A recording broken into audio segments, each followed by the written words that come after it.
Fala, galera! Mais um episódio aqui do LigaCast, o seu podcast para acompanhar tudo que as grandes empresas têm levado de transformação e inovação para os negócios e para a sociedade. Aqui a gente sempre vai ter histórias, vai ter casos reais de como que a tecnologia, as startups e as grandes companhias estão transformando o mercado. Hoje eu estou aqui com uma convidada super especial e finalmente consegui trazer uma mulher aqui do mundo de tecnologia. Graças a Deus estou conseguindo trazer mais gente com esse perfil e a gente vai falar muito sobre carreira, vai falar muito sobre transformação digital. Leila, muito obrigado, se apresenta aqui para a nossa audiência. Muito prazer ter você aqui.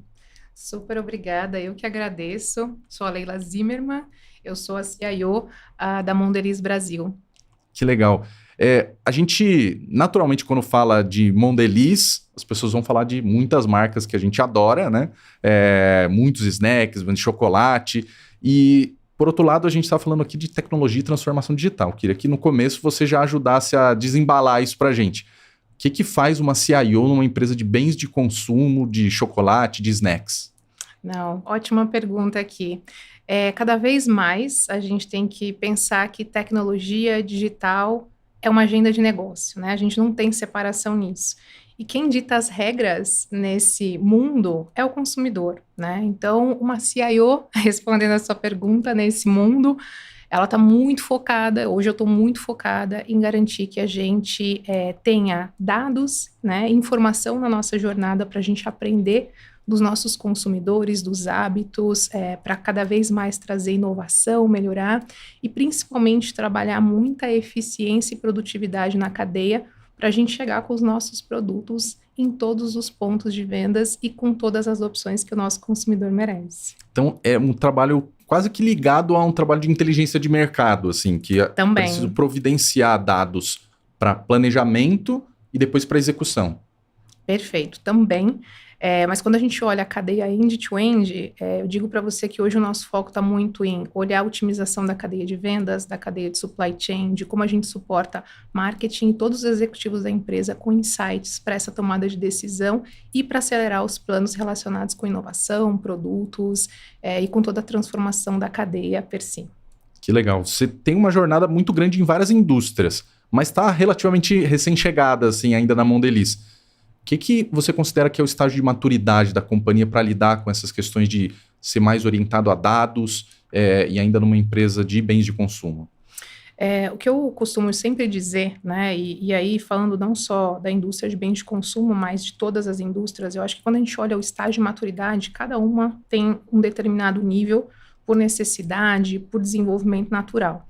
Olhando para a nossa e olhando para a Mondelez, eu chego no momento que a companhia já iniciou uma jornada. A gente tem aí mais de 2 anos investindo nessa jornada de transformação digital que passa por todos esses processos que eu te comentei, né? Olhando toda a otimização de supply chain, de vendas, de como a gente conecta mais com o consumidor. E claro que dados é chave nessa jornada e faz parte de todo o processo, porque a gente precisa gerar inteligência e aprender do mercado, do consumidor, de como a gente trabalha em cocriação e colaboração com os nossos clientes para cada vez mais levar os nossos produtos, né, em todos os canais, com todas as opções que o consumidor deseja e merece. Nesse sentido, quando eu olho o estágio de maturidade, a gente já tem falado internamente que a transformação digital ela já começou.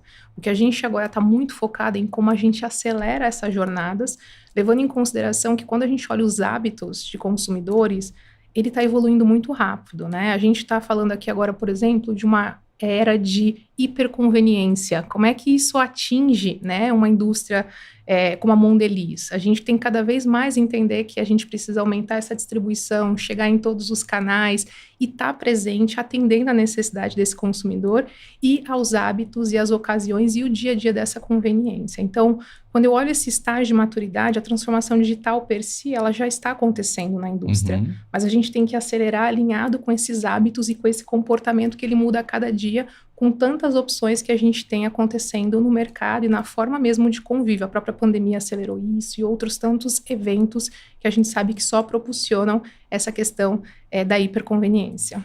Hiperconveniência para vocês tem a ver com pontos de venda físico e totalmente capilarizado, assim, tudo que é Correto. canto vende produto da Mondelez, mas por outro lado também canais digitais. Perfeito. Como está sendo para você cuidar também, né, ajudar também nessa parte de canais digitais em que você tem um contato mais próximo, né? Você consegue identificar quem que é o consumidor na ponta. Esse, sem dúvida nenhuma, é uma das áreas de investimento e que a gente tem botado muita aceleração, né?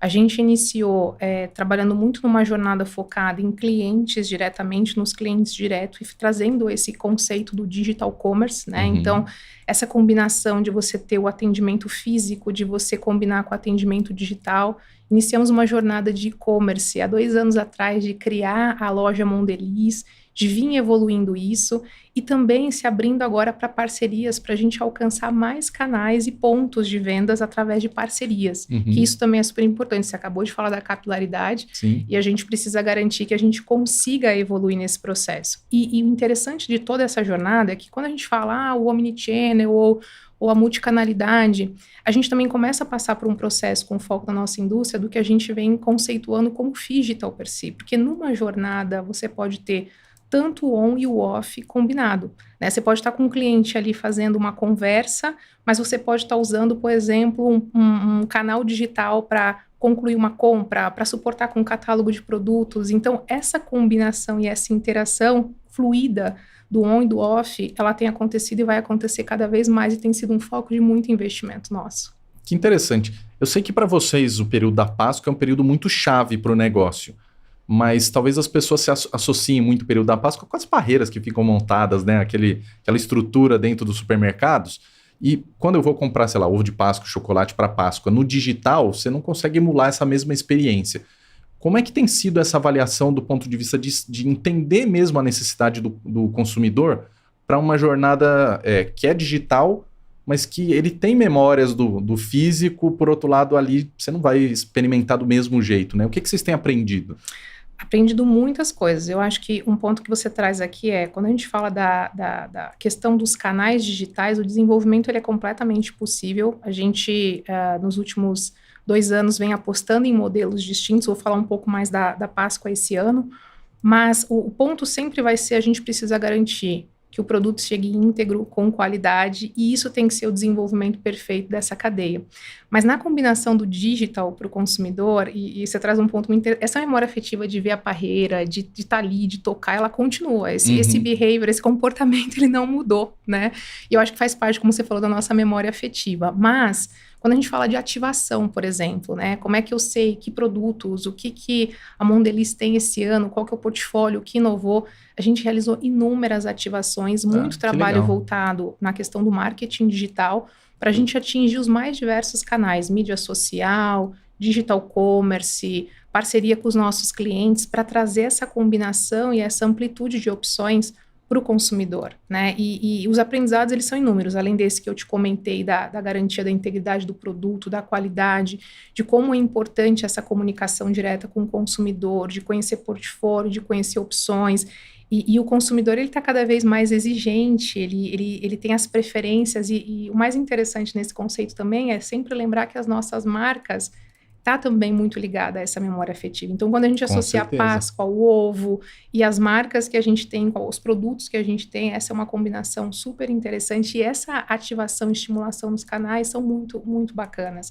Além da gente ter interação e resposta do consumidor em tempo real, a gente está ali conversando, a gente está ali tendo feedback do que está acontecendo. Isso é sensacional e ajuda a retroalimentar o nosso plano de aprendizado, de como vai ser a nossa próxima Páscoa, de como vai ser a inovação de produto. Então, essa cadeia de aprender e de ter esse conjunto das mídias e de todos os canais digitais combinado ao físico, sem dúvida nenhuma, a gente tem experiências claras que mostram que têm sido super importantes, né, dessa conexão com o consumidor, mas de continuar evoluindo quanto mais vai passando esse tempo, porque a interação e a resposta, ela vem. E isso é muito bacana de ver, de perceber que todo esse investimento, ele faz sentido e que o consumidor, ele também se conecta mais com as marcas.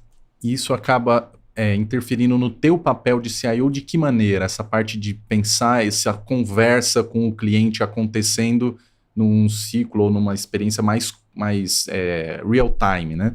Exato. Quando a gente fala desse contexto, a gente está falando muito do insight e do dado, de aprender, né, com esse consumidor, de entender essas preferências. E para habilitar as áreas de marketing, as áreas comerciais, todas as áreas estratégicas e chave da companhia, A gente tocou nesse assunto no início, a gente está falando aqui de dados, e a gente tem aí na questão da cadeia da indústria, é claro que um contato inicial é a indústria, né, o B2B, a indústria com o cliente, mas a gente fala do B2B2C, porque a gente também quer ter esse contato com o consumidor e aprender desses comportamentos. Então, no meu papel, a gente tem cada vez mais trabalhado junto com essas áreas de vendas e de marketing, falando de consumer first party data, falando como que a gente, por exemplo, habilita a própria inteligência artificial para a gente conseguir melhorar essas interações, conseguir trazer formas de comunicação e de também interação com esses consumidores, né, capturando esses feedbacks. E todo esse conceito, né, seja de ferramental, de capabilities que eu estou discutindo aqui com você, eles ajudam nisso. E aí tecnologia tem um papel fundamental. Como que a gente habilita essas tecnologias? Como que a gente aprimora conforme a gente vai entendendo o que está sendo a resposta e trazendo isso retroalimentado para a gente continuar evoluindo essas plataformas e continuar apoiando essas áreas que no final são os tomadores de decisão, são quem trabalham com isso no dia a dia, mas que precisam dessa tecnologia habilitada para conseguirem realizar esse trabalho e poder fazer todo esse contexto de aprender, de inovar e de entender o que a gente melhora dentro dos nossos processos e evolui para atender essas preferências e o próprio consumidor. E ainda você já vê que é um papel, digamos assim, de sentar e fazer a 4 mãos esse desenho dessa estratégia, ou a TI, outros times de tecnologia, pelo menos empresas de bens de consumo, ainda são mais demandados de, olha, alguém trouxe um business plan, né, do que a gente vai desenvolver, e eu preciso só da tua orientação, do enabling, como você falou. Primeiro, assim, falando um pouquinho de como eu enxergo isso, eu acho que cada dia menos a gente vai trabalhar dessa forma em tecnologia, né? Logo no início a gente comentou aqui de como a tecnologia ela está integrada, né? Como que digital está integrado nesses processos core da companhia. O trabalho é, de fato, a 4 mãos, né? As conversas que a gente tem, seja com executivos de marketing, executivos de vendas dentro da organização, com a própria liderança sênior, é de realmente como que a gente fala de uma estratégia de crescimento, de marca, atrelado, combinado não só com as questões do negócio, do processo, né, das pessoas, mas da tecnologia como parte disso. E cada vez menos a gente vai falar da tecnologia pela tecnologia. O que a gente conversa hoje é o que eu quero gerar de valor. E aí a tecnologia é um habilitador disso, né? Então não é a questão de definir qual é a tecnologia que eu vou usar para tal situação. Não, é o que eu preciso alcançar de resultado e que elementos da tecnologia eu posso conectar com isso para poder conseguir ter um resultado mais potencializado, seja eficiência, produtividade, automação, ou até mesmo a questão de dados para poder você conseguir analisar e conseguir tomar decisões rápidas em cima disso. Então essas discussões dessas dimensões, hoje, na Mondelez, a gente tem tratado de maneira combinada, a gente não separa essas discussões. E essa é uma parte que eu fico muito feliz, porque o que eu sempre falo com os times internos de tecnologia, a gente tem que se desenvolver muito mais no conhecimento de negócio para a gente também se antecipar e propor. E não o contrário, né? Que a gente receba exatamente como você falar, eu tenho um plano aqui, você precisa me entregar isso. Não necessariamente o que o cliente interno acha que precisa ser entregue é o que vai trazer o resultado melhor. Então, nesse contexto, eu acho que o segredo é como eu sou um tech savvy, eu sei de tecnologia, mas eu sei como aplicar essa tecnologia ao negócio. Porque senão a gente não consegue ter um resultado potencializado e combinado. Nossa, muito legal de você falar isso, porque em muitas ocasiões eu ainda vejo empresas que têm essa dificuldade, não a partir dos times de tecnologia, claro, mas do restante da companhia enxergar como a TI faz parte da discussão, né? Agora tem um outro lado que acho que vários colegas teus aí de mercado, vários pares, acabam sofrendo quando as empresas fazem, né, esse trabalho mais conjunto, que é sobrecarga, que assim, cara, daí você está em todas as reuniões para discussão de todos os projetos. Como dosar isso, né? Em que momentos que de fato a gente precisa estar mais presente e como você vê isso acontecendo hoje na Mondelez, dado que vocês têm sim ainda a jornada, como você falou, física, né, do mundo físico muito importante, mas está construindo todo um trabalho de experiência digital. Bom, as demandas, elas não param e vão continuar crescendo. Essa é a realidade, né, do mundo de tecnologia, do mundo digital. Mas eu acho que quando a gente fala da maturidade da organização e de como a gente está lidando com isso, né, eu fico muito feliz de perceber que nessa jornada a gente tem aprendido que a gente precisa acelerar, mas a gente precisa ter muito claro quais são as prioridades e o que traz mais valor. Uhum. E a gente tem feito um trabalho interno que é de realmente priorizar e ter discussões difíceis nesse sentido, né? Tem muita coisa para fazer. A gente sabe que em todas as indústrias, né, e principalmente falando de consumos, né, necessita uma aceleração, com tudo o contexto que a gente já conversou e comentou aqui, mas existem coisas que elas vão trazer mais impacto, né? E vão ajudar a potencializar mais esse resultado. E eu tenho visto internamente uma colaboração e uma cocriação muito grande entre negócio, tecnologia e todas as áreas, na verdade, porque no final não é só sobre a tecnologia ou a jornada de como a gente vai transformar, mas a gente está falando de cultura, a gente está falando de pessoas, a gente está falando do impacto disso para todos os nossos stakeholders na cadeia. Então, essas discussões mais difíceis, elas nunca são fáceis, para dizer a verdade. Sim. Sempre vai ter alguma coisa que vai estar ali no sentido de, puxa, sim, a tecnologia vai estar sobrecarregada e etc. Mas como que a gente extrai e prioriza da melhor forma para a gente conseguir resultado e principalmente ter acabativo? Acho que a maior preocupação de qualquer empresa e qualquer segmento é você querer acelerar e fazer muitas coisas, mas você não conseguir ter um processo de acabativa que você realmente está conseguindo medir o valor que aquilo está gerando. Então, essa preocupação, ela tem sido constante nas nossas discussões para manter todos focados e a gente sempre ter essa visão de ser centrado no consumidor e garantir que a gente está fazendo o melhor no final para atender aos nossos consumidores, né, e atrelado ao nosso propósito, à nossa marca, aos nossos produtos, que eu acho que isso também é super importante manter a identidade enquanto você segue com a transformação digital, com a aceleração, com o que for. Essas coisas ela tem que estar muito combinada. E a evolução da cultura organizacional ela é constante nesse sentido também.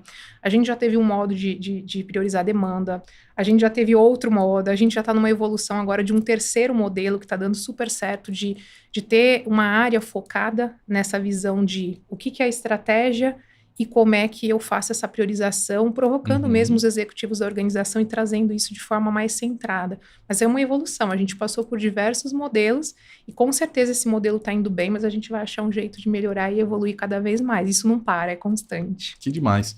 Eu já vou voltar para a gente falar um pouco mais dessa jornada do Phygital, porque a gente ainda não falou do backstage, digamos assim, né? Como fazer o produto chegar e do que a TI é demandada. Mas você puxou um gancho aqui que era, se o ritmo de transformação está tão acelerado, e de alguma maneira a gente vai ter que priorizar, no mundo da inovação a gente fala muito de um desafio, então, de escala de inovação, que é, cara, se eu estou priorizando muito, toda hora vai entrar mais coisa no pote ali, no backlog, como que eu dou vazão? E muitas vezes trabalhar com inovação aberta ajuda a dar um respiro, né? Você testa mais coisas em frentes diferentes. Como que tem, se você puder contar um pouco da jornada, né? Como inovação e inovação aberta em particular tem ajudado no teu roadmap de TI? Perfeito. Bom, como eu comentei aqui, essa questão de encapsular mais a transformação digital como algo formal na organização, a gente tem aí uma jornada de 2, 3 anos de início, né? Mas a inovação está no DNA da Mondelez. E desde o início, eu acho que uma parte que foi muito assertiva a gente não é uma empresa fechada, né? A gente não está aqui num ecossistema que somente tem a gente. Então, desde o início, o plano de pensar em inovação aberta, ele existiu. A questão toda era quando, como e como fazer. Por isso, em 2022, a gente começou com alguns programas, né? A gente entende que parceria, e você comentou isso, tocou super aqui bem, ter como parte da estratégia a parceria, né, a cocriação e essa inovação aberta, ela é fundamental para a escala. E nesse sentido, a gente, em 2022, né, criou o programa Desembala, né? A gente já teve aí acesso nesse programa, nesses últimos 2 anos, a mais de 80 startups. A gente tem um processo estruturado, né, de pitch day, de como que a gente vai fazer a seleção dessas startups, muito focado nesses core processes que eu te comentei, né, nos processos core que é marketing, vendas, otimização da cadeia de supply, mas a gente também evoluiu para as áreas internas, a própria área de tecnologia, porque a gente também tem que pensar na experiência não só do cliente, do consumidor, mas também dos colaboradores. Então, isso também é importante. Toda a questão de ESG, né, e a importância da gente estar pensando nesse futuro, construindo juntos, e tem muitas soluções de startups voltadas também para isso, e a própria parte de inovação em produto, de desenvolvimento, pesquisa, que também a gente sabe que tem startups brilhantes, né, trilhando aí esse setor. Então, nesse contexto, a gente já teve interação com mais de 80 startups, a gente tem 11 projetos acelerados que a gente vem trabalhando e conseguindo conquistar resultados importantes, o que só comprova que esse investimento ele é super necessário dentro da organização. O Desembala é um dos programas que a gente tem, né? A gente também tem recentemente aí uma parceria com o Porto Digital, né? A gente sabe que é um polo de tecnologia super importante no Brasil, com escala global, e a gente vem trabalhando muito, eles estão em Pernambuco, muito próximo também de uma das plantas que a gente tem, né? Então a gente olha muito o processo fabril, como que a gente pode melhorar essa questão da indústria digital, né? 4.0 já está evoluindo de 4.0 para outras versões, mas também focado de novo em programas de sustentabilidade, o que a gente pode extrair de benefícios desse ecossistema, né? E desse contexto também surgiu aí um programa que a gente tem agora olhado com muito carinho, que é o T100, que é a parte de empreendedorismo e inovação, mas a gente está focando em acelerar startups nordestinas e com mulheres na liderança, que aí legal, eu fico também super orgulhosa, parabéns, né? Porque eu acho que a gente tem que fomentar e incentivar cada vez mais a nossa conversa aqui. Você falou no início, que bom, tô falando com uma mulher em tecnologia, que é permitir que elas possam estar em qualquer lugar. E tecnologia é uma área que eu falo que pode estar, e cada vez mais a gente dá mais do que boas-vindas para mulheres nesse setor. Agora, você já deu a deixa, eu não tenho como não perguntar, como foi para você trilhar toda a carreira, passou em muitas companhias muito renomadas, mas escolher uma carreira de tecnologia e migrando, o que você acha que evoluiu no mercado para permitir que hoje você fosse um exemplo de CIO mulher? Olha, eu acho que a primeira coisa que eu falaria que é uma reflexão minha de carreira, né? Quando você vai para uma área técnica, e principalmente lá atrás, quando eu comecei, eu estou falando de 25 anos atrás, né? Entrego um pouco aqui da minha idade, mas era uma carreira predominantemente masculina, né? Desde do dia que eu sentei na universidade, que eu me lembro que eu era a segunda mulher da sala, ou seja, tinham duas, era eu e mais uma, e todo o resto predominantemente masculino. E durante a evolução da minha carreira, todas as áreas que eu passei, no começo a gente passa por áreas extremamente mais técnicas e não tão de frente, né, com o negócio, a gente via isso acontecendo. Eu acho que o que eu posso falar dos últimos, eu diria 10 a 8 anos, 8 a 10 anos, eu vejo um mix, um balanço acontecendo, que para mim ele é muito positivo. Claro que ainda tem características de ter mais homens, mas eu já vejo um híbrido, né? Eu tive a oportunidade de participar de algumas aulas de pós-graduação, de universidade, como professora, e você vê uma sala híbrida, né, homens e mulheres ali trilhando uma carreira de tecnologia, já te dá aquele alento, você fala, nossa, né, todo mundo ali tá apostando, né, de que essa é uma profissão para quem quiser estar nessa profissão. E dentro das empresas, eu tenho visto em todos os segmentos isso acontecendo, e uma preocupação genuína desse equilíbrio, né, não só em tecnologia, mas pensando em gênero, pensando nessa diversidade que ela é tão importante para que as organizações continuem evoluindo, que, enfim, mantenham aí pessoas diferentes, que eu acho que traz essa combinação interessante de ideias, de insights, e que faz a organização seguir em frente. Então, eu acho que isso mudou muito. Eu sempre que posso, eu estou envolvida com programas que aceleram mulheres em tecnologia, e eu acho que isso é também uma responsabilidade para mim, porque no final podem ter várias pessoas aqui assistindo, e principalmente mulheres, que podem estar se espelhando e falando, não, essa é uma carreira possível para mim. Então eu procuro sempre incentivar isso dentro dos times da Mondelez, mas também no meu papel como profissional. Acho que isso é fundamental, mas houveram mudanças e eu fico muito feliz de ver essa diversidade acontecendo nessa carreira também. Que legal. Queria aproveitar ainda que a gente está falando um pouco da Leila, a tua trajetória, você passou por muitos segmentos diferentes. Queria que você fizesse um recap rápido para o pessoal entender, mas o que você está notando de diferente, né? O que está agregando agora, está com bens de consumo? Já foi mercado farmacêutico, já teve em consultoria estratégica. Dá um panorama aqui para o pessoal e o que está te seduzindo, né? O que te seduziu para vir para o mercado de alimentos. Na verdade, assim, se eu fizer um resumo da minha carreira, eu costumo dizer, como você já comentou, eu tive o começo da carreira em consultoria, né, mais estratégica, eu passei por bens de consumo logo no início, em empresas importantes, foquei muito em saúde nos últimos anos, né, mas muito saúde voltada para consumo, né, que é aquele lado que você tem, na verdade, produtos de saúde, higiene, em farmácias, que tem um pouco também dessa pegada do consumidor, de estar próximo. E volto agora para a indústria de bens de consumo no momento que eu vejo que em cada indústria, em cada segmento, essa ambição de acelerar, de ter o digital como uma direção, ele acontece, né? Eu acho que em cada experiência que eu tive, o que eu trago em diferentes graus assim, de maturidades, essas indústrias estão tentando alcançar essa transformação digital e, de fato, trazer elementos de crescimento, de conexão com o consumidor através da tecnologia empregada. A questão da maturidade de cada organização vai depender muito do investimento que essa organização está disposta a fazer, em qual ambição que ela tem e o que ela quer alcançar, né? E sempre o que eu olho nesse processo existe, claro, uma estratégia, uma visão a ser percorrida. Se isso existe, já é meio caminho andado, né? Então, para mim, a dificuldade quando eu entro numa organização e eu vejo que essa visão ela não está formada, eu acho que, como executiva, um dos papéis é ajudar a ser uma embaixadora de formar isso. Na indústria de consumo, e falando da Mondelez, eu chego com uma visão muito formada, né? Tem uma jornada que a gente acabou de falar aqui, que ela vem acontecendo, ela não é recente, a gente está falando de 3 anos aqui para cá, mais acelerada, né? Não que antes já acontecia, mas muito mais estruturante, agora muito mais acelerada.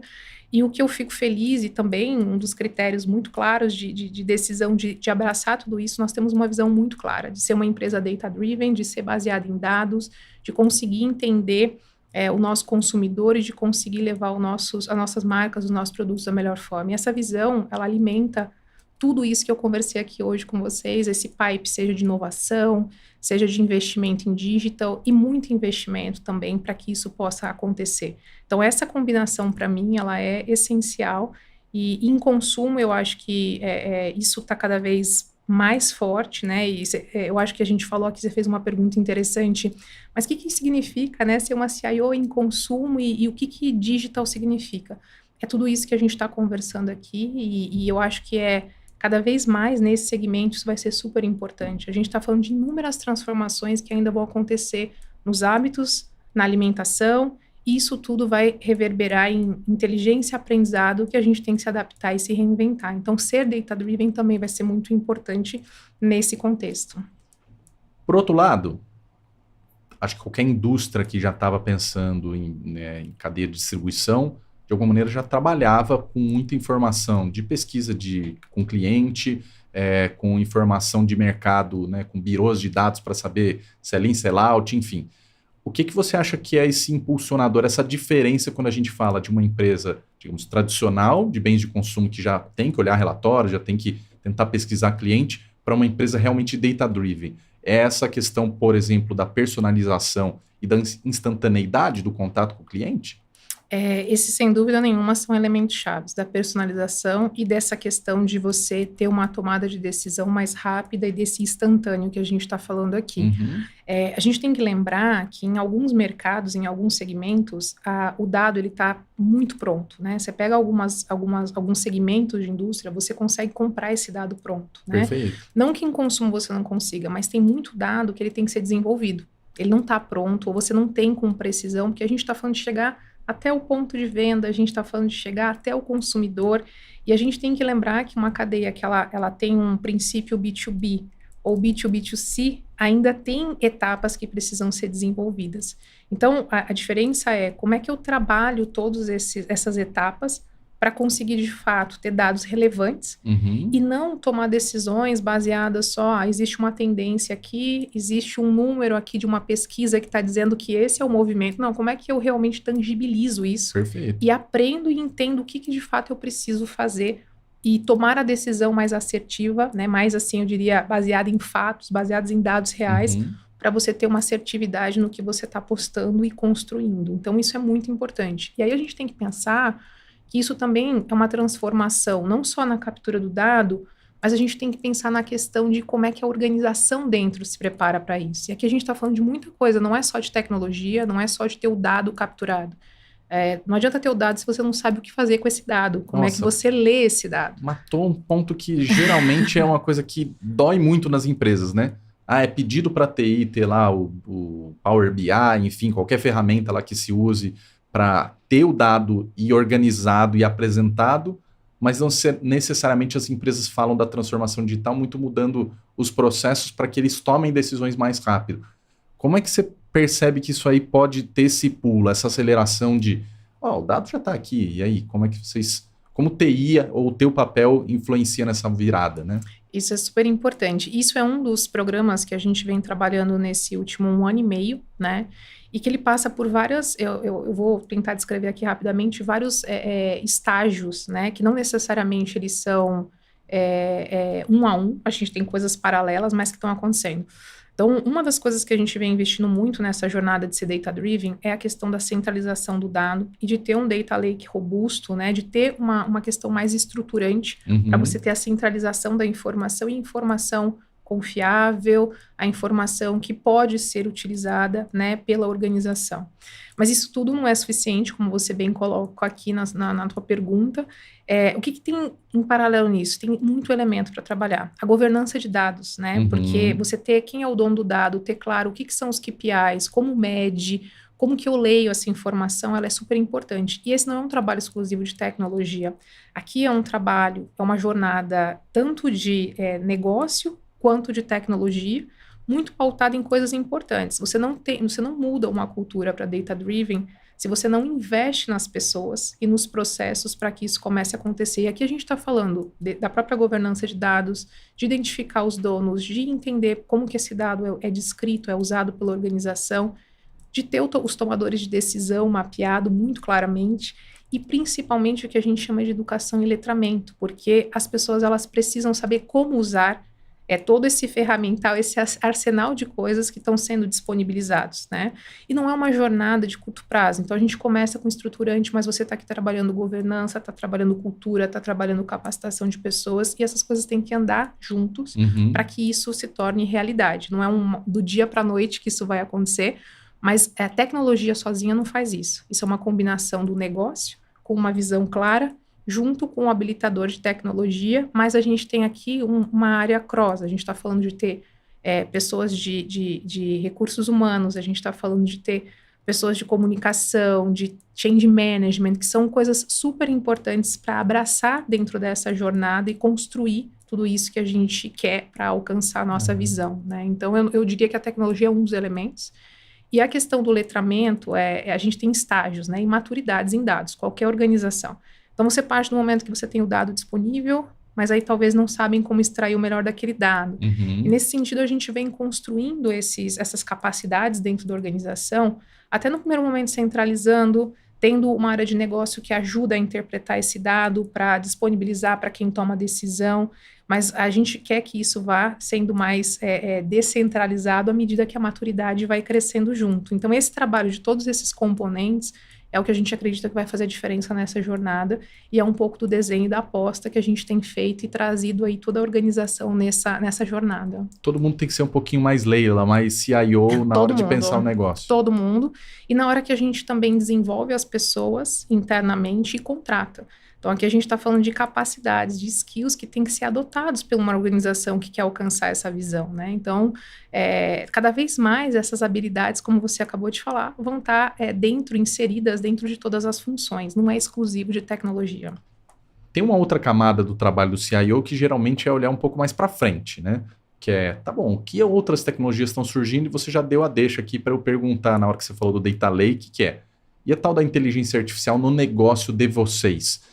Que horas que ela entra, o que já é, digamos, acessível ou uma possível realidade, e o que ainda isso aqui é futuro.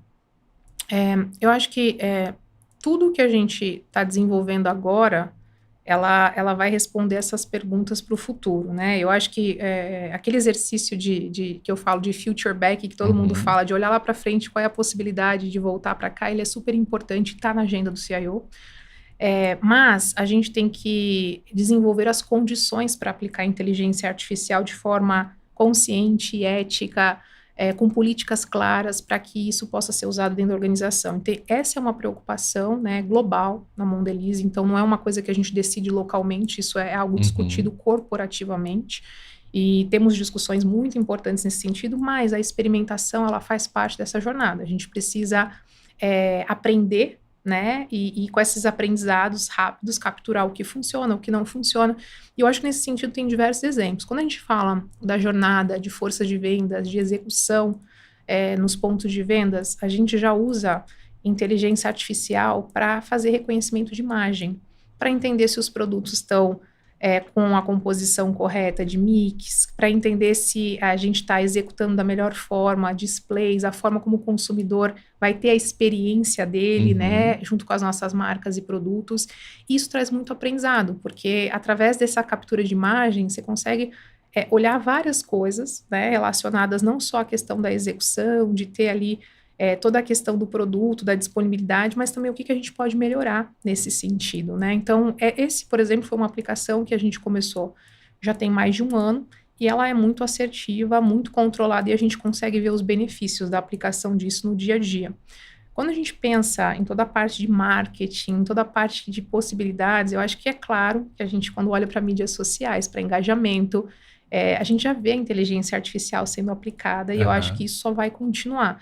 E muito sendo aplicada no sentido de você desenvolver campanhas, de você trabalhar as questões mais de mídia digital, de você fazer a combinação não só das mídias sociais, mas dessas tecnologias para trazer uma atratividade, uma comunicação melhor, mais efetiva, e eu acho que isso só tende a continuar com toda a responsabilidade, com todo o cuidado, né? E quando a gente olha para dentro do negócio, tem inúmeras possibilidades, na verdade. Aqui a gente está falando, talvez, de uma composição dentro de dados, da gente olhar mais a questão de como tirar insights ou como automatizar ou exercer funções dentro da organização com a inteligência artificial para potencializar os resultados. Qual que é o cuidado aqui, ou qual que é essa experimentação controlada? Você aprender, como eu comentei, você aplicar. Então, por exemplo, a gente pode combinar inteligência artificial para olhar melhor tendências de mercado, análises, e aí falar de uma parte de analytics mais avançada, sem dúvida nenhuma. Mas o que a gente tem explorado muito claramente é qual é o use case, o que eu quero alcançar com isso, e aí, de fato, escolher as tecnologias certas para aplicar naquele contexto. E isso a gente já vem fazendo e obtendo resultados, como eu comento aqui. Então, isso vem sendo construído. Para mim, em todas as organizações, a gente tem que pensar muito na política, na forma de usar, na ética, na responsabilização, mas contendo esses elementos e aprendendo em ambientes controlados, a tendência é que a gente vai conseguindo escalar e extrair o melhor dessa tecnologia, que não é tão mais futurista, ela já está aqui com a gente. Já está aqui conosco. Exato. E quais use cases? Você consegue citar alguns que hoje você vê assim, ou vocês estão priorizando ou estão com um pouco mais de atenção? Nesse contexto, alguns que eu já comentei aqui são os que a gente tem mais explorado, né? Então, essa questão de trabalhar as questões de mídia digital, marketing, eu acho que ele é um dos. A própria execução de força de vendas, como é que eu aumento a eficiência, a produtividade, como é que eu consigo cruzar mais informações e trazer insights mais assistidos, é algo também que é uma área de exploração, né? A questão também de inteligência de execução, ela também está pautada nisso, né? E aí, um exemplo de inteligência de execução, como é que eu olho melhor para as questões macroeconômicas, micro, preço e etc., é uma área também de muita aplicação, mas todos os experimentos os projetos que estão sendo desenvolvidos, como eu comentei, eles são muito pautados em cases menores, para a gente realmente entender, compreender o potencial, e aí sim pensar em como a gente escala isso, mas nesse contexto embrionário para o avançado, com esse cuidado, porque enquanto a gente está fazendo tudo isso, a gente também vem desenvolvendo tudo que a gente precisa para estabelecer a inteligência artificial dentro da nossa organização. Então, para a galera aí que está empreendendo, quer se conectar à Mondelez, já tem um monte de situações aqui que vocês podem procurar o time do Desembala, a Leila, que já deu aqui a receita ia falar do bolo, mas não tem bolo no portfólio, então vai ser de qualquer outro snack, do ovo de Páscoa. Queria voltar até, já que a gente já está falando um pouco dos use cases, a gente ia falar da jornada Phygital, e você pontuou uma questão de como que eu faço para o produto chegar íntegro, chegar com qualidade na casa das pessoas. e que, de alguma maneira, imagino que muda muito com o trabalho de tecnologia com o supply chain para dar visibilidade para isso. Até então, vamos dizer, para vocês mandar uma carreta para um varejista é uma coisa. Outra é você falar, cara, tem que chegar cada ovo de Páscoa, tem que chegar no prazo, com visibilidade para o cliente final e, vamos dizer, gostoso, né, inteiro. Como que mudou isso ou está mudando a cabeça da companhia para perceber que, olha, agora a gente vai ter que se preocupar com um universo maior de pessoas, porque é nós diretamente que estamos levando o produto para eles? Eu acho que o segredo aqui que a gente sempre pensa nesse contexto é o Brasil é imenso, né? A gente tem muitos Brasis dentro do Brasil. E quando a gente olha o alcance, chega um momento que sem colaboração e sem parceria, você não consegue expandir para tudo isso. A gente falou de hiperconveniência aqui no começo. A gente está falando que o número de pontos de vendas, ele só tende a crescer. Porque existe uma combinação dessas lojas menores que a gente tem visto. Sim. Existe uma mudança, por exemplo, no conceito de farmácia, né? Onde a gente já encontra um mix de portfólio que vai além de medicamentos. E existe também um crescimento de canais adicionais que a gente nem pensava no Brasil, através de parcerias internacionais que estão entrando, de lojas de conveniência muito adaptada a um conceito de tá no meu caminho, né, e cria essa jornada. Então, nesse sentido, a preocupação sempre é como fazer que o acesso e o alcance aos nossos produtos para os nossos consumidores aconteçam. E aí, não tem como a gente não pensar que a cadeia como um todo, ela tem que co-criar em conjunto. Então, a gente tem falado muito de como a gente trabalha com nossos clientes para co-criar a digitalização para todo esse processo de distribuição. Como que a gente faz parcerias com quem consegue ter uma malha de distribuição maior e consegue chegar em pontos que a gente não consegue.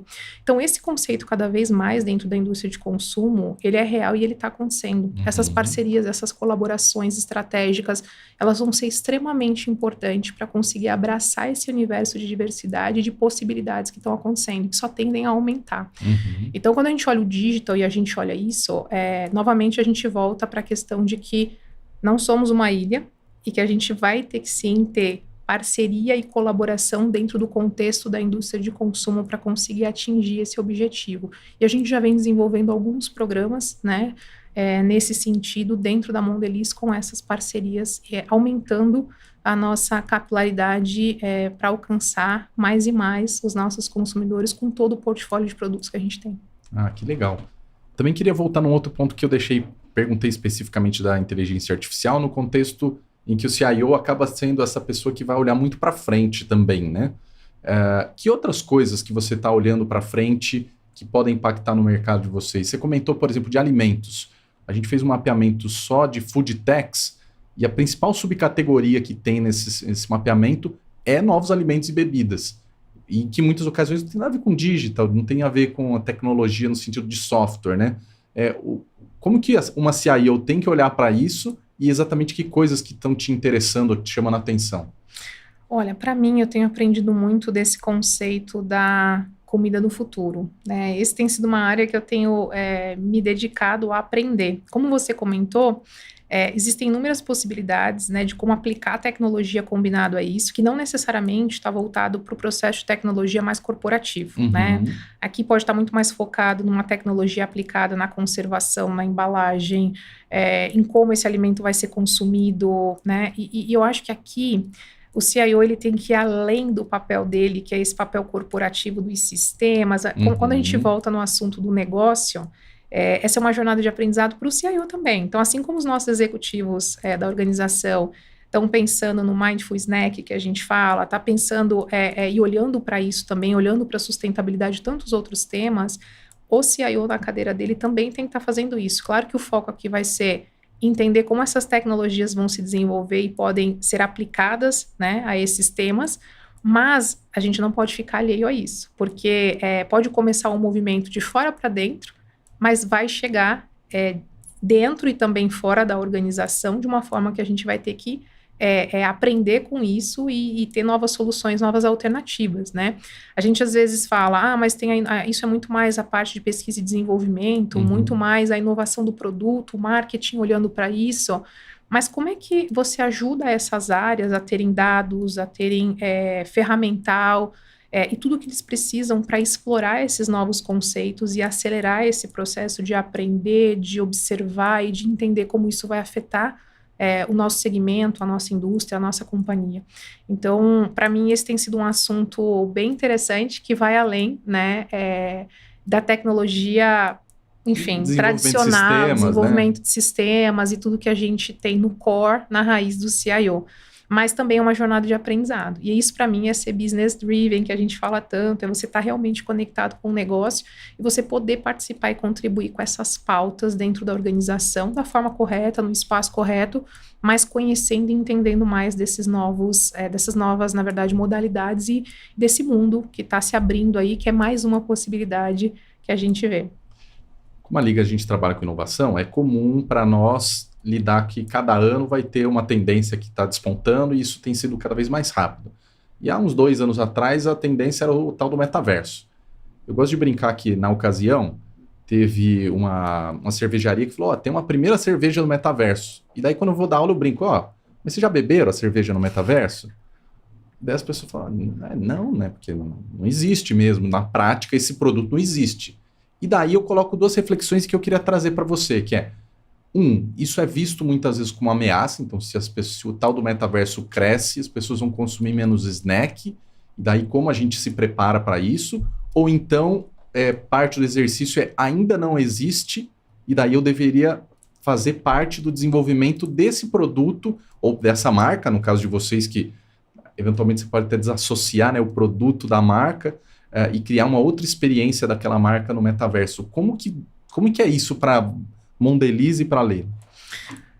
Eu diria o seguinte, primeiro, das 2 reflexões, eu acho que se ela não existe, né, a gente certamente tem que olhar para isso e entender qual é o impacto e como que a gente pode fazer parte disso. Eu acho que nenhuma opção ela tem que ser descartada. Eu acho que você tem que entender como que isso conecta com a visão, com a missão e com tudo que a organização tem de propósito, né, perante ao consumidor e as possibilidades. Que daria fazer uma parreira no metaverso, né, de ovos de Páscoa. Exatamente, claramente. E aí entender o conceito de como esse produto, de como que isso evolui, né, e até talvez a conversão desse metaverso para o físico, onde eu tenho acesso a esse produto. Eu acho que o metaverso ele continua como um tema em voga, em desenvolvimento, mas quando a gente olha para uma agenda aqui nossa de estratégia digital, voltando para as prioridades, a gente tem algumas. Essa não é uma possibilidade descartada. Eu acho que cada vez mais a gente vai ver isso evoluindo. E evoluindo, acho que muito num conceito, talvez olhando para consumo, não só do produto, mas da marca, da presença, de como você vai fazer a ativação, né? Eu costumo dizer, tem um vídeo, eu não vou lembrar o nome dele aqui agora, mas é um vídeo que até ganhou um prêmio em Cannes, que ele fala do metaverso, onde ele traz um mundo de você imergido, né, fazendo suas compras num supermercado, e como você é acionado ali pelas promoções, pelos descontos, pelos produtos, né, por experimentar coisas novas, experiências novas, e eu não descarto essa possibilidade. Eu acho que cada vez mais tudo o que tem que ser desenvolvido, ele tem que ser conectado. E aí, no conceito do mundo físico e do mundo virtual, essas coisas elas vão cada vez mais emergindo. Então, para mim, qualquer organização, incluindo a Mondelez, em tudo que a gente está fazendo, a gente já tem que pensar nesse futuro e pensar em criar esse futuro, né? Como é que a gente cria o futuro? Não é deixar a tendência acontecer ou o futuro aparecer para a gente reagir. A gente precisa cada vez mais na nossa jornada co-criar esse futuro. Então, a minha reflexão é muito nesse sentido. E aí de acordo com as prioridades, de acordo com a ordem das coisas que precisam acontecer, cada organização vai conseguir dizer aonde ela vai fazer as apostas maiores, né? Então, nenhum tema, eu acho que tem que ser desconsiderado. E eu acho que também é muito cedo para dizer isso, eu aposto ou não aposto. Eu acho que é o contrário. Você tem que aprender sobre isso, experimentar, seja por use cases, seja por, de repente, alguma coisa específica que você quer testar, e convergindo isso na estratégia. A estratégia ela não pode ser fechada, você tem que pensar no ecossistema como um todo. Você acabou comentando também de aprender e parte da jornada da companhia ser também sobre isso. Na hora que vai falar de novas tecnologias, é inevitável que quando a gente lida com startups, elas também tragam novas soluções, mas tragam muito aprendizado, né? Peraí, como que esse cara está criando uma forma tão nova que muitas vezes a gente até desconfia, né, de que aquilo funcione. Eu queria ouvir um pouco da sua experiência, né? Você participou conosco já do Desembala, tanto no processo seletivo como em apoio ali para os projetos. Como tem sido para você aprender através de quem já está empreendendo e que ao mesmo tempo seu papel também é de definir bons parceiros, né? De achar as soluções corretas? Sim. Primeiro, eu sempre tenho como premissa que a gente não pode estar fechado a nada. E ainda que um determinado case ele não seja completamente, eu diria que adaptado ao que você precisa, você sempre pode pivotar, né? Então, acho que você tem que estar atento a olhar o case e o que a startup está ali trazendo, não só no contexto do que você precisa hoje, mas como que aquilo pode te ajudar em alguma coisa que talvez você nem tinha pensado que aquilo pudesse ser uma solução. E eu acho que o grande aprendizado das interações com as startups, para mim, tem sido muito isso. De não ficar fechada no conceito, eu tenho uma dor e eu preciso disso para resolver essa dor. Porque você já cria automaticamente um baia de se fechar no seu problema e talvez quem disse que a melhor forma de resolver essa dor é exatamente como você está pensando em solucionar. Podem ter outras possibilidades. Então, eu sempre... mas olha, tem uma startup aqui que ela tem essa determinada solução, mas a aplicação tem sido na área financeira. Opa. Se tiver alguma coisa aqui que tem um contexto que se aplica de forma diferente, mas não é a mesma área, por que não olhar? Né? Eu acho que a gente não pode estar fechado nesse contexto. É meu aprendizado com startups. Eu já consegui no passado pivotar produtos que era para uma determinada coisa e que virou outra. E isso é muito legal também da flexibilidade, da forma como as startups evoluem.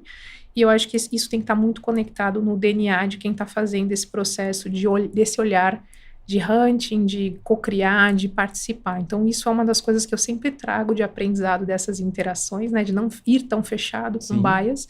E eu acho que o outro ponto existem soluções que você olha para ela e elas são além do tempo. Né? O que eu quero dizer com além do tempo? Talvez para aquela indústria, para aquele seu momento, ela é além do tempo.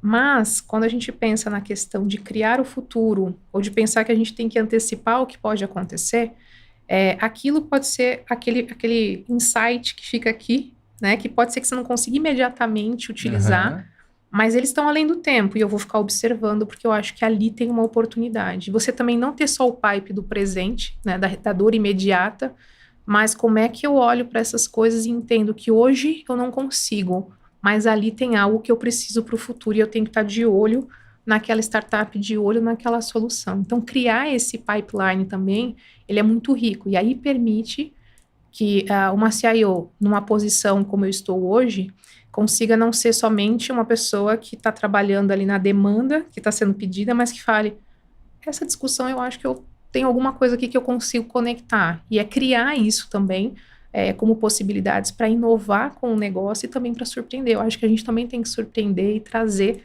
novas soluções. Você acha que é esperado o papel do CIO ser uma espécie de um guru de coisas do futuro, assim, de inovações, de tendências? Eu entendo que não só é esperado, mas deveria ser algo que todos os CIOs têm que estar se preparando para isso o tempo inteiro, né? Não dá para ser reativo à demanda. Você também tem que entender como você contribui para o crescimento do negócio e como a inovação pode habilitar isso. E como que você faz para acompanhar? Porque geralmente a quantidade de coisas do dia a dia já consome muito. Como separar tempo para olhar isso? Uma é talvez o programa ali ajudar você a ver umas startups. O que mais que você faz?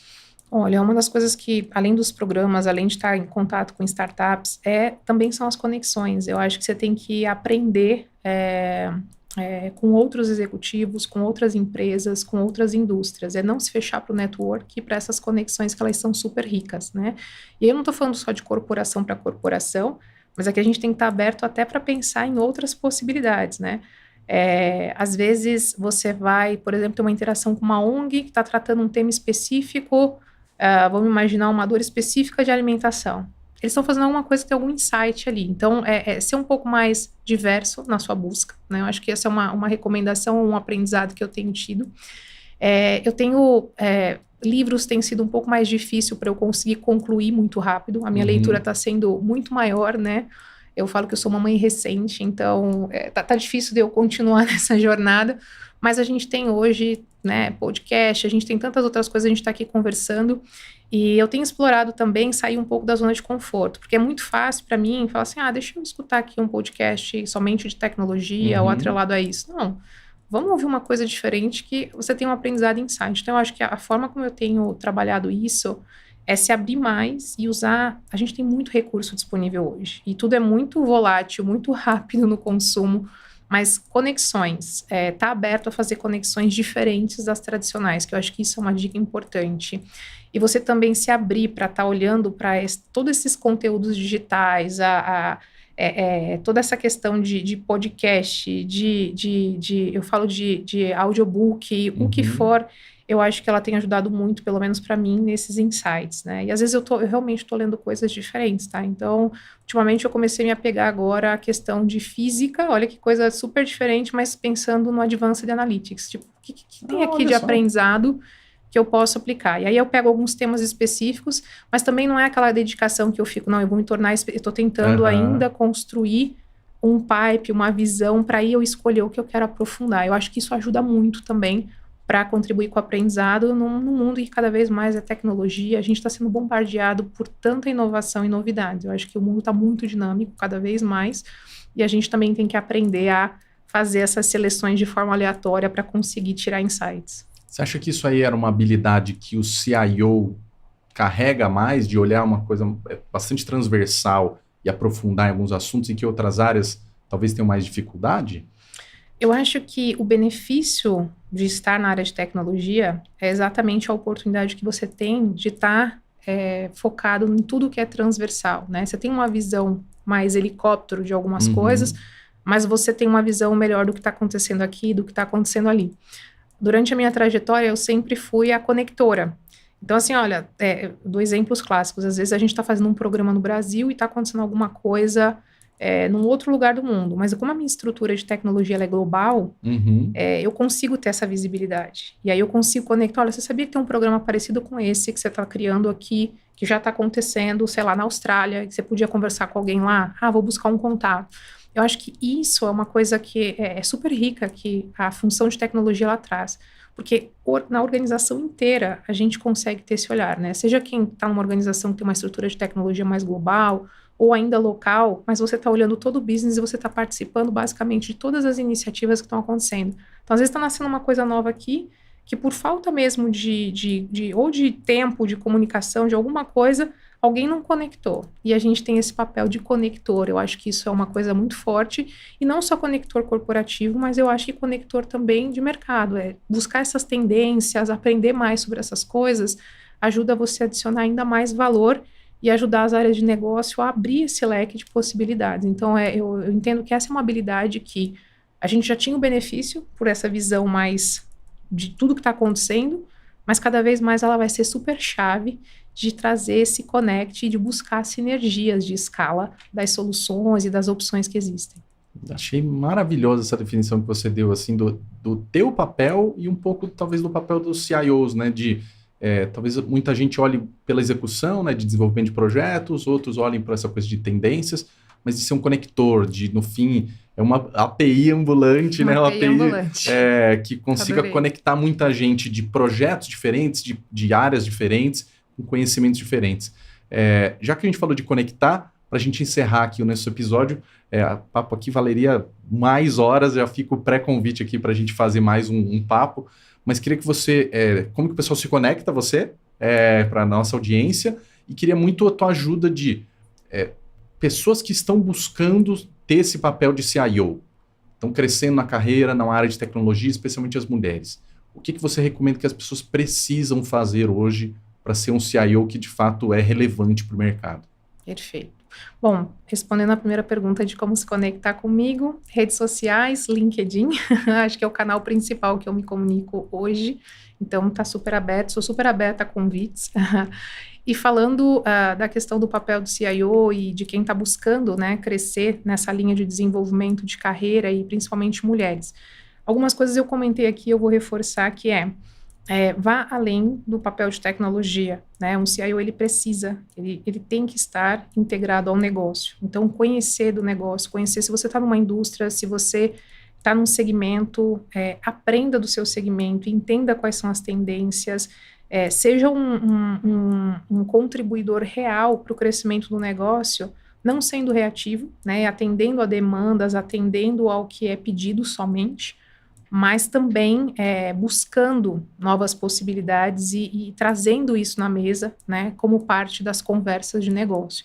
E a gente só vai saber como aplicar melhor uma tecnologia ou como que a gente conecta isso, né, à agenda estratégica do negócio, se realmente eu mergulhar nisso e fizer parte. Então, acho que isso é independente de homens ou mulheres, eu acho que isso é uma atribuição ou uma mudança real nos últimos, eu diria que, pelo menos 8 anos, que um CIO tem que buscar, né?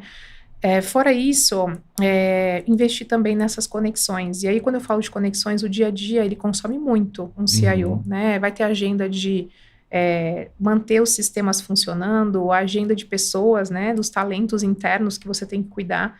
Mas você buscar essas conexões, parcerias, se abrir a estar com pares, se abrir a conversar com empreendedores e outras tantas áreas que a gente pode aprender, eu acho que ela é super importante. E para mulheres, o que eu diria a cadeira de uma CIO mulher, né, ou de uma líder mulher em tecnologia, ela não tem diferença de uma cadeira masculina. Eu acho que aqui, o que tende naturalmente a acontecer com nós mulheres, eu falo isso por mim, até por formação, por coisas históricas, a gente às vezes tende a querer ser muito perfeccionista e dominar ali um assunto para conseguir se sentir confiante. Cada vez menos a gente vai conseguir fazer deep dives super extremos nas coisas, porque não é assim que a volatilidade do mundo tem seguido, mas você tem que conhecer o suficiente e você tem que se empoderar, de fato, de que essa é uma cadeira que homens e mulheres podem ocupar e que eu acho que as mulheres têm habilidades incríveis, né, dessa questão eu falei do conector, da questão de habilidades com as pessoas, coisas que são naturais nossas, que podem ser muito exploradas e potencializadas numa cadeira como essa, que vai além da tecnologia, além do pragmatismo, além da tomada de decisão, e eu acho que essa é a beleza da diversidade, de você ter tanto ou um CIO homem ou mulher, e aí aproveitar as melhores habilidades, seja de gênero, de pessoas, e do que você quer entregar para essa função. Mas confiança e acreditar que essa cadeira é possível e para homens e mulheres, ela é fundamental. E eu falo isso muito porque eu percebo que nas minhas conversas de desenvolvimento, mentoria, principalmente com mulheres, às vezes acho que ainda falta um step de eu ocupo esse espaço e eu me empodero desse espaço. Então, minha dica é essa, se empodere e você não precisa dominar todos os assuntos, você tem que ser confiante o suficiente e saber como navegar e buscar a profundidade que você precisa em cada assunto. Cara, que jeito bonito de terminar aqui um episódio. Obrigado demais aqui das considerações, fiquei muito feliz aqui da gente discutir tanto, sim, de tecnologia, a partir de alguém que cuida, né, numa organização tão grande assim, do ambiente de tecnologia, mas que no fim a gente está falando muito mais sobre empoderar pessoas. Muito obrigado, Leila. Obrigada a você, muito feliz de estar aqui, agradeço o convite e super honrada de estar com a Liga aqui conversando hoje. Que ótimo. Galera, esse aqui foi mais um episódio, vocês vão acompanhar toda essa temporada em que a gente vai trazer mais CIOs para justamente falar, sim, de transformações e tecnologias, mas assim como a Leila colocou bem, vamos falar muito de transformação de cultura e pessoas. Se você quer acompanhar os episódios, entra no nosso canal no YouTube ou no Spotify, você pode ver os episódios passados e ativa o sininho das notificações para receber os próximos. Nas segundas-feiras vai ter todos os episódios novos saindo para você acompanhar de perto. Esse aqui é o LigaCast, seu podcast para trazer inovação com resultado dentro dos mercados e das empresas. Um grande abraço para você, fica ligado.